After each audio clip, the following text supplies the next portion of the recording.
आप जैसे कह रहे हैं जैसे बिहार में कुछ हुआ नहीं। 2005 से 2025 के बीच में पहले प्रति व्यक्ति की आय थी 8,000 रुपए, अब 67,000 रुपीज है। 2005 में बिहार में प्रति व्यक्ति बिजली थी 75 यूनिट्स, अब है 375 यूनिट।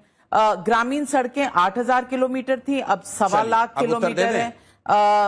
एक्सप्रेस वे पहले कोई नहीं था 2005 में, अब 5 एक्सप्रेस वे निर्माण हो रहे हैं। मैं बता रहा हूं, आपने कहा प्रति व्यक्ति आय बढ़ के हो गया 66,000। आप 2005 से तुलना कर रही हैं, हम 90 से गिनवा देते हैं आपको। 90 में जब लालू जी मुख्यमंत्री बने तो बिहार में प्रति व्यक्ति आय के हिसाब से देश का सबसे गरीब और पिछड़ा राज्य था बिहार देश में। 2005 में जो आपने आंकड़े बताए, उस आंकड़े के हिसाब से देश में प्रति व्यक्ति आय के हिसाब से सबसे निचले पायदान पर था बिहार।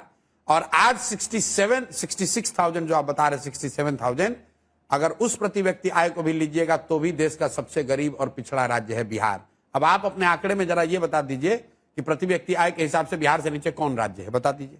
बिहार 1990 में भी सबसे गरीब और पिछड़ा था, 2005 में भी सबसे गरीब और पिछड़ा था, और आज भी देश का सबसे गरीब और पिछड़ा राज्य बिहार है प्रति व्यक्ति आय के हिसाब से।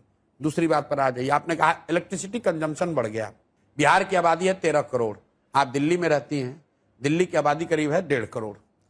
1.5 करोड़ दिल्ली के लोग बिहार से करीब करीब 1.5 गुना बिजली कंज्यूम करते हैं। दिल्ली में इंडस्ट्री नहीं है, ध्यान रखिए। कोई ये कहेगा इंडस्ट्री में खपत होती है, ये खपत प्राइवेट कंजम्पशन है, ये बिजनेस फैक्ट्रियों का कंजम्पशन नहीं है, क्योंकि एनसीआर रीजन में फैक्ट्री नहीं लग सकती है।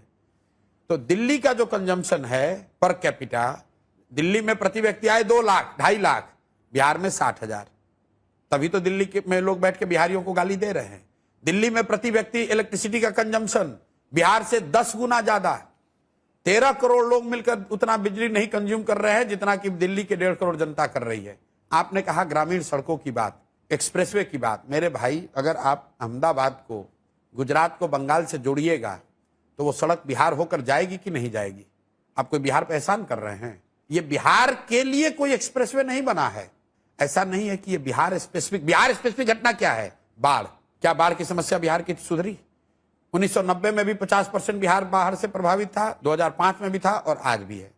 1/3 बिहार के जमीन में आज भी सिंगल क्रॉप लैंड है, क्योंकि यहाँ पानी एक बार लग जाता है वो पानी निकलता नहीं है, उसमें 1 इंच की कमी नहीं आई है। सिंचाई की सुविधा बिहार में कम हो गई। पहले अगर 100 बीघे में नहर से या ट्यूबवेल से सिंचाई की सुविधा थी, वो अब 88 घट के 88 रह गया है।